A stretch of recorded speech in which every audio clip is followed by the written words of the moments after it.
Good morning mga katropang maglalado. Ito yung dalawang thermostat na in-order ko sa Shopee. So, ito po yung STC 1000. Ito po ay nagkakahalaga ng 360 pesos. Dalawa.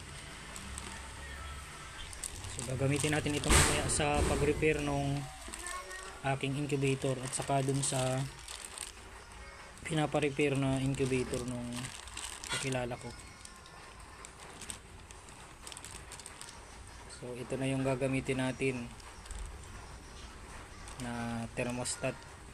Dati kasi ang nakalagay dun sa incubator ko ay yung isang klase ng incubator. Mas maganda kasi ito. Ito po ay itang heavy duty na thermostat. Ginagamit din ito sa mga refrigerator.